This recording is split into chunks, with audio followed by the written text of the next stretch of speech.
13 Tales Told by a Dubliner by Turlough Conmee. Story number 11. The Lad I Left Behind Me.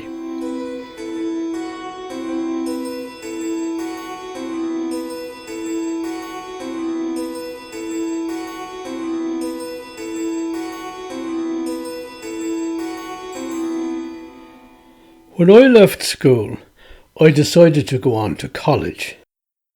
But I wasn't really content. There was other things I wanted to do as well.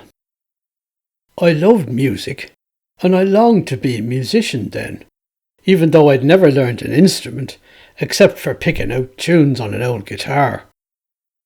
But I found a sort of a solution, or one occurred to me mind. I divided me life in two. Half of it was the life I was now living as a student. The other half consisted of being a musician. As this imaginary musician, I was different from who I was in real life. I went around in a long dark cloak.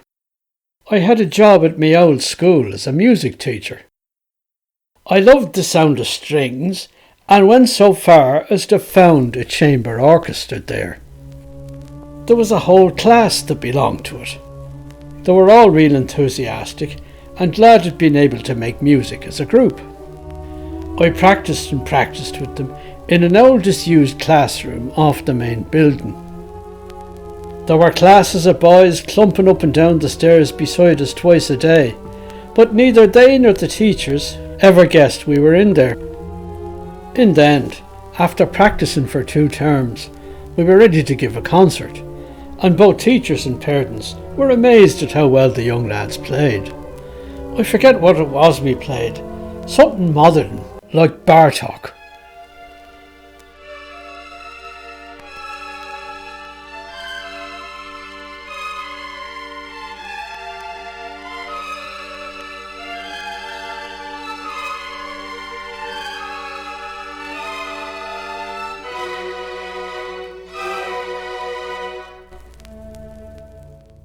I switched at will between the real and the imaginary life I was leading. Whenever I changed lives, the former life was suspended, while the other life went on. So I could always pick up where I left off. It seemed to work, and I loved it. The only thing I noticed was the other life, the second life, the life of the musician, seemed to be kind of furtive on the side. Its success depended on not many people knowing about it, if you get me. In order to make a success at this second life, I needed to keep a low profile and avoid embarrassing questions. On the other hand, that second attempt at a life was more valid than the first, the real life, which I'd really just drifted into. What I mean is that my real life was the product of a series of accidents, or else the result of where I was born, at what period of history, me parents, me teachers, and so on. I didn't shape it. It was me, but it wasn't mine. The second life had more energy in it, because it was the result of choices on my part. I still wondered about that second life, and what it would be like to go back. But I feel now, thinking about it, that it had great potential to be awkward and embarrassing. I might end up being exposed. Like a dream where you're supposed to get up and play an instrument in front of an audience and you find you can't play the bloody thing. Or you're supposed to give a lecture on a topic and you don't know anything about it, which soon becomes obvious to the audience, who at least know something to begin with. Eventually I realised I had to decide. My imaginary life as a music teacher was getting more and more complicated, and I was coming to neglect my real, original life.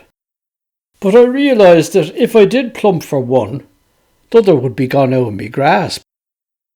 I kept them up for a few years, and it was a struggle, though at times exhilarating.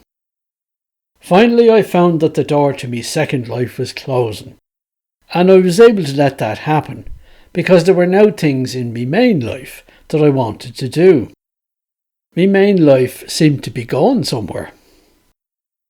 Now, I know what you're going to tell me, that this supposed double life is all a lot of nonsense. I never did lead a double life. It was all in me imagination. Sure, how could I become a professional musician, says you, all of a sudden, when I'd never studied an instrument and couldn't even read music properly? It just didn't correspond to reality. Well, I must admit you're right. If you were to lead a successful double life, a real double life, that extra life would have to be poorer than your real life so far, not richer. You can only do in a second life what you bring from your first life. You can't pretend to be what you're not and expect to get away with it. Not for long anyway. But that's the trouble. When we think about a second life and what it would be like, we let our imagination run riot, and we think of a life full of adventure and accomplishment, full of the things we're not doing here and now. That I grant ye. But it still doesn't mean that you couldn't live a poorer second life, and that it might become strangely real and independent of your first life. I'm telling you this because later, you see, I did develop a second life, a poorer life, a half-life. Well, there wasn't much choice in the matter. I didn't really intend to do it. It just happened. But looking back on it now, I really don't know what to think. Let me tell yous the story, and yous can judge for yourselves.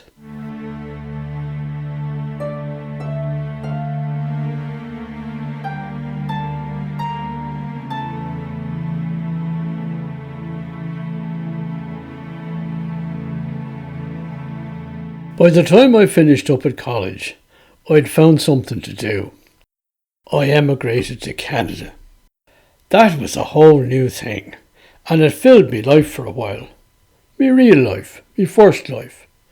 It left me no time to think of trying to be a musician as well.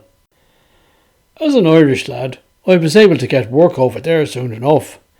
I lived for 10 years in and around Toronto.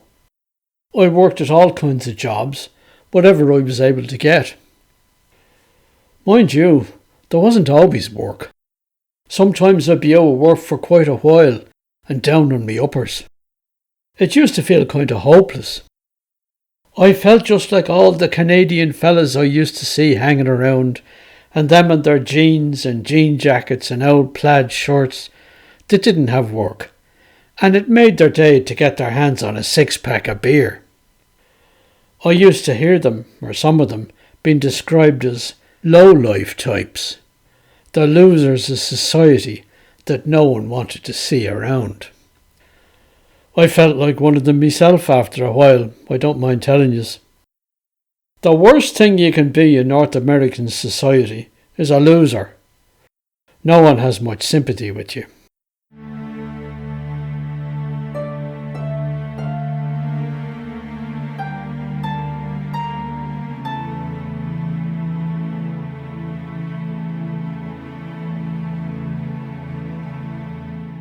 I remember one day, I don't know why, but I went into a laundromat and was washing clothes. There were other people waiting around for their clothes to be washed or dried too. The kind of people who couldn't afford a washing machine at home. Sometimes there would be newspapers and magazines lying there on a table, and you could pick one up and read it to pass the time. I picked up a newspaper. It was that day's Toronto Star, in fact, and I started reading an article that somehow caught me eye. Then there was one of them fellas I talked about, a shabby looking fella in jeans, a fella of about me own age, who came over to me and said something like, "You won't take my paper, will you?" I realised then that this fella probably had bought a paper and brought it with him to read, and then put it down for a bit. He was now asserting his ownership over something that had cost him a quarter. Instead of being annoyed, I felt sympathy with this fella. I looked at him and smiled and said, "Oh, sorry, I didn't know it was yours. Mind if I just look at this article? I'll give it right back to you." He nodded and sat down. Afterwards, I gave it back to him and smiled again and said thanks as I went out, like I wished him well. And I did. We had both benefited by a slight interaction where there was some solidarity, some consideration for the other. It probably made the day for both of us. Don't get me started.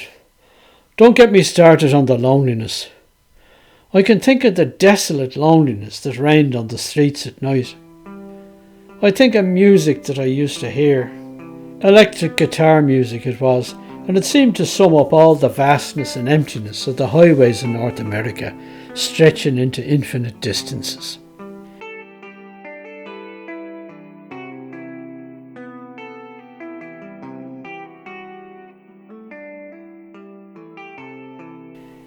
Then I think of music I used to listen to on an old radio I had bought, and that I listened to at night at home in the place where I lived.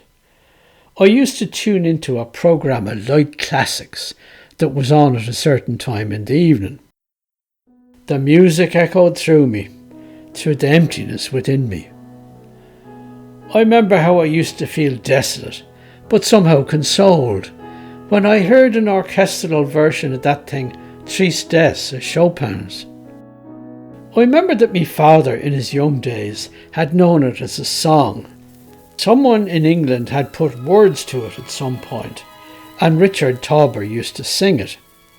The Dad often used to sing it at night too, to himself when he was in the kitchen.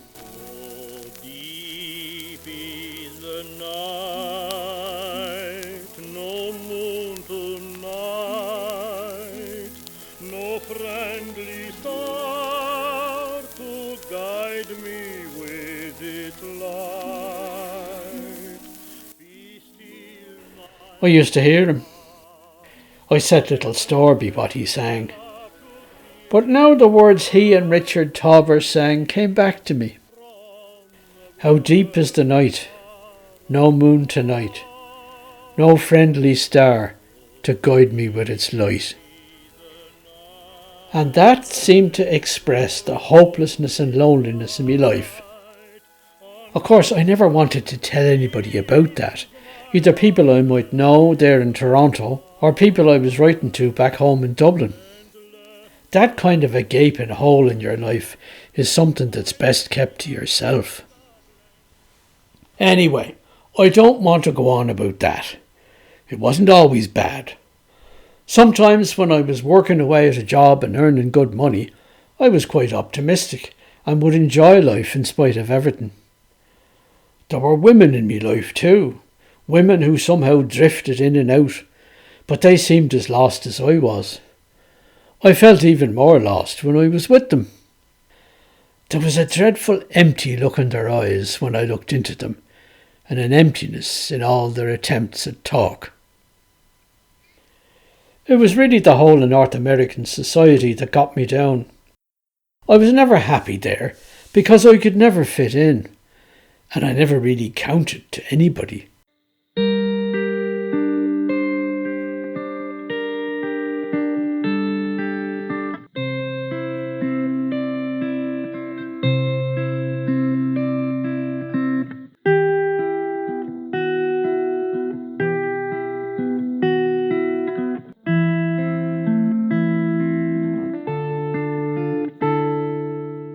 The only place I ever liked to be after a number of years was a cafe where I used to go during the day whenever I didn't have work. I remember it well. It was a coffee shop that hadn't changed its decor or style since the 1950s, I'd say. And it was at Yonge and Bloor, a busy intersection in downtown Toronto. I'd sit there and have coffee or tea, and I'd watch the passing parade, as I used to say to myself. But most of all, I just stared into space. There were wall lights with shades like pink half-shells. There were mirrors on the opposite wall, and sometimes I'd get a glimpse of myself, a sad, lonely man, and I didn't like what I saw. Says I to myself one time, why am I staying here when I could be back on the other side? The other side of the Atlantic was what I meant, though I might as well have been talking about the other side of the moon. And so I decided to go back. I did go back, and things were tough at first in Dublin, because I couldn't fit in there either. I'd lost an act somehow. But then I got work and found a place to live. Well, once I settled in, I never looked back. I loved the sense of history in the old world. You live history there every bloody day. There's highways and industrial quarters too, of course, but I instinctively avoided them and went for old places with a history and a character to them.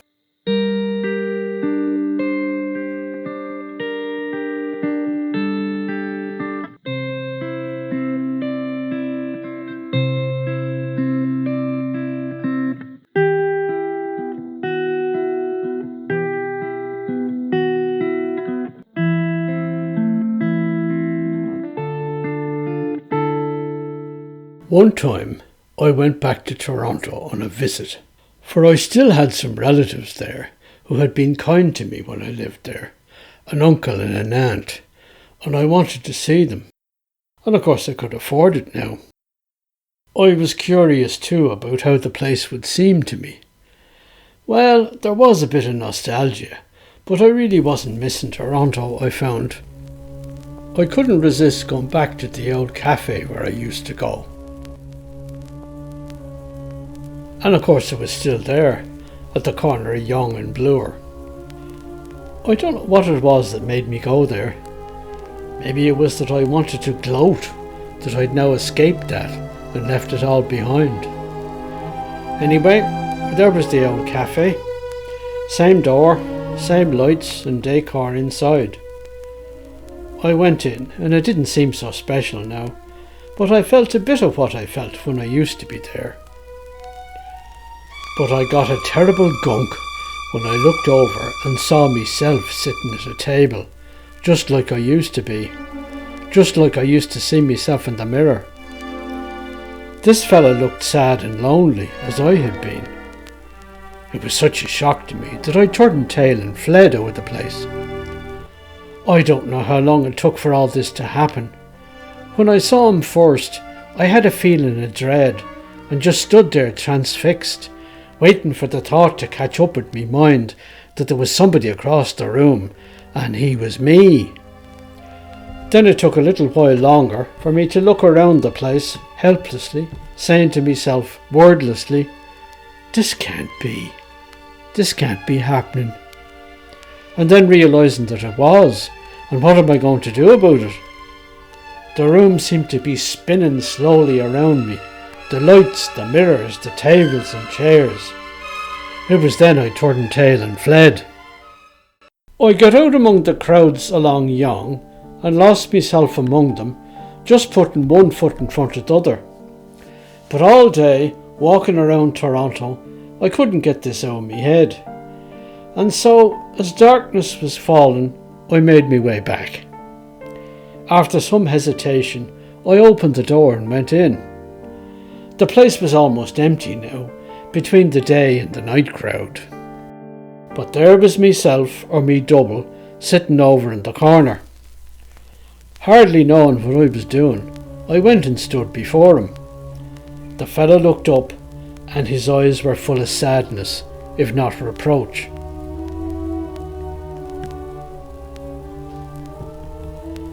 "What are you still doing here?" I says to him, sort of breathlessly. "Sit down and have a coffee yourself, and I'll tell you," was the sullen reply. So I sat down, ready to listen. We looked into each other's eyes. Says I to the fella, "How can this be? What are you?" "A ghost." "How can that be? You're me." "Then I'm a ghost to you." "But I'm not dead." The fella smiled sadly. "You don't have to be dead to have a ghost." "No?" "No," says he. "The living can have ghosts too. I remember hearing a story on CBC radio a few years ago about an old house in Vancouver that's haunted by the ghost of a doctor. It seems this old doctor used to make house calls there years ago, and now, When anyone is sick in the house, he appears. He's seen. But the thing is, he isn't dead. He's just retired." He chuckled, oddly pleased with this story. "Is that right?" I said, genuinely surprised. "Well, and what does that tell you?" "It tells you that the living can have ghosts," he replied. "If they spent time in a place and it meant a lot to them, or if the time was very intense, they leave a ghost there. Or every so often when the time is right, the ghost appears." "But I didn't like being here," I told him. "I was glad to get away." "That's as may be," says the double. "But I said if the time was intense. That could be good or bad. You didn't have to enjoy it. If a fella spent 20 years in jail, let's say, afterwards he'll dream of being back there often enough. What's more, he'll probably appear as a ghost. I'll tell you another story I'm thinking of. This is one about Albert Speer, who went to prison in Spandau in Berlin, along with other Nazis after the war. He was sentenced to 20 years, and he always thought he'd be let out early because he had so much to contribute to the reconstruction of Germany. But it seems no one else saw it that way. In the end, they kept him there for the full 20 years, down to the last day. When it struck midnight, they let him out. He was glad to be out, of course, and he soon got used to freedom again. But he says in his memoirs that he used to have dreams of going back to Spandau on visits to see Rudolf Hess and others that were still inside. And in his dreams, when the visiting hour was over, the prison guards told him that there was a problem and they weren't able to let him out again. "I can understand that," I said, and sort of winced. "And the chances are," the fellow went on, "he'll be back there, appearing to people who are still there. I'll bet you Hess used to see him, and he left in Spandau till the day he died. Speer as a ghost to the living, like me." "But I'm gone, I'm out of here," I said. "As the Yanks say, I'm history." "When you went away," the double said, "you had to tear yourself away. It's always like that when you've lived in a place instead of just passing through. You can't up and leave just like that. You leave part of yourself behind you. That's why I'm still here." "But why bother staying here?" says I to the fella. "It's much better in Dublin." "That's as may be," said the double. "But not all of you wants that. Part of you still wants to be here." "I don't," I said indignantly. "I swear to God, I'm happy in Dublin." "Then what brings you back here?" "Just seeing the few relatives. And I was curious about Toronto. How I'd feel if I was nostalgic. I'm not. If I had any feelings for the place still. I don't." "You must, 'cause I'm here."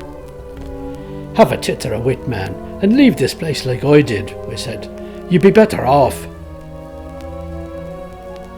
"Don't you see," he replied, "your happiness now in Dublin comes with a price, but you're not paying it. I am. Somebody's got to pay, haven't they?" I felt really overwhelmed with grief and regret when I heard him say this. "I wish it wasn't so," I said more quietly now. "But since it is, I'm sorry for your trouble. Is there anything I can do for you?" "Divil a bit. I'm all right here the way I am.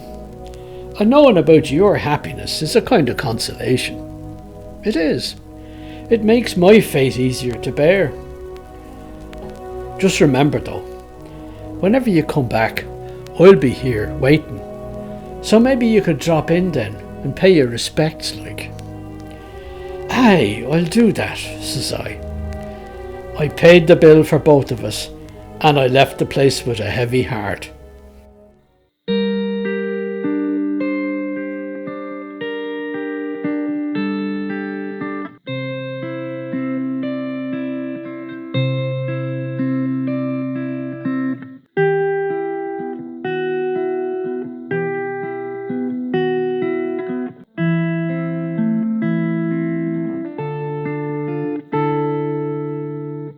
I've been back once since then.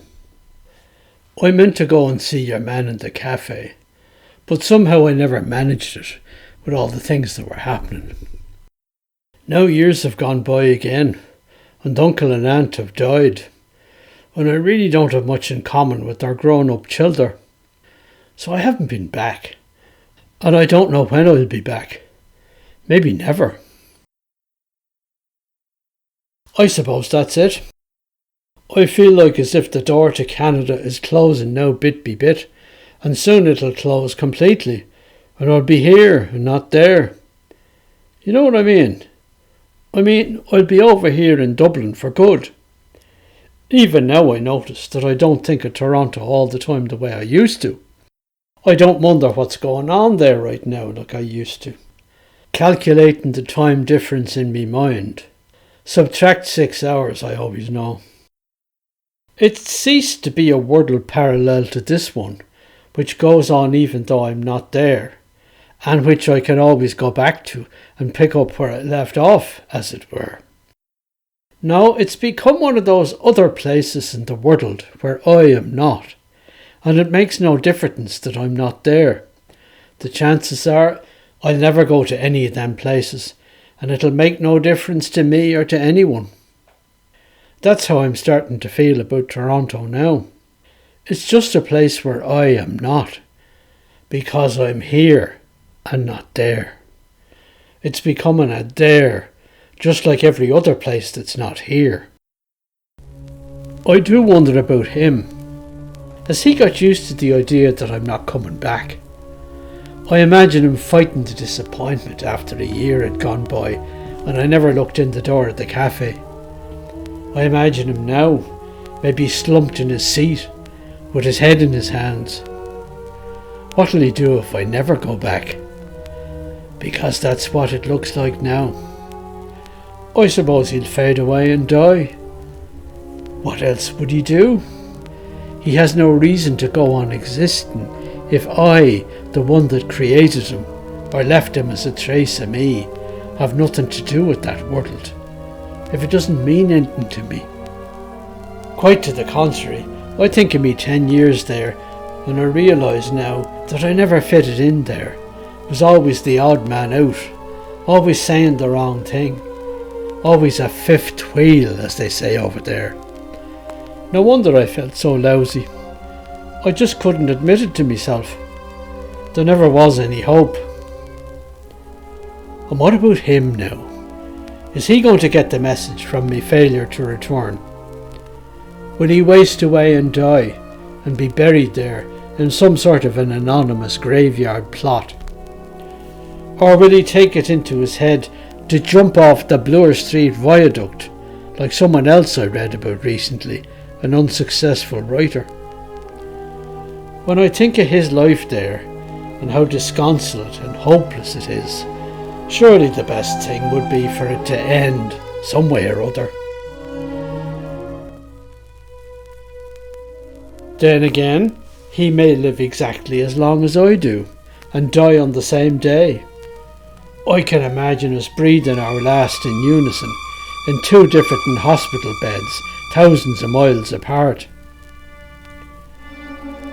What worries me though, I think, is not him dying, but him living on, in his twilight existence, maybe even outliving me. Then I'd be dead, long since, and in some quiet churchyard laid, at peace forever. But he would live on, carrying my cross, atoning for my sins, for my mistakes, for the fact of my existence. And how long would that go on for? Down how many years, how many decades?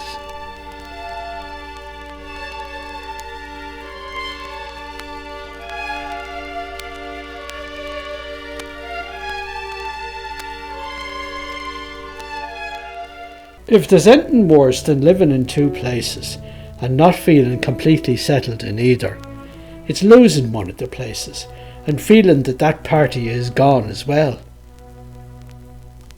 When the path was there, that well-worn familiar path, that flight path across the North Atlantic, I could travel along it backwards and forwards. No, I can't.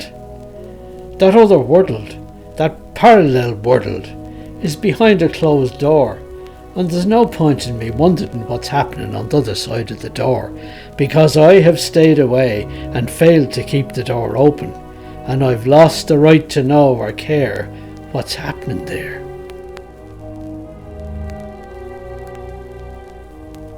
So goodbye, sad ghost. I will not know if you live or if you die. Perhaps I can atone for all of this if I go into old age as unhappy as you. And someone like me is unhappy on the balance of things, looking back. If I was old and unhappy, then perhaps there might be the ghost of a chance of me redeeming you.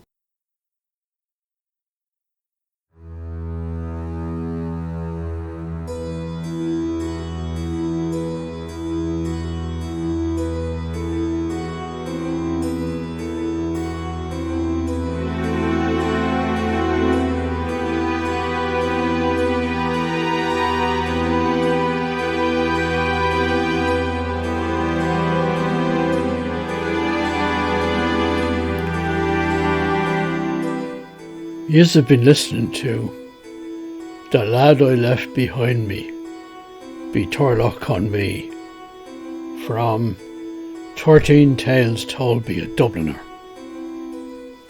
If yous enjoyed the story, don't forget to like, subscribe, share and comment. And so, until next time.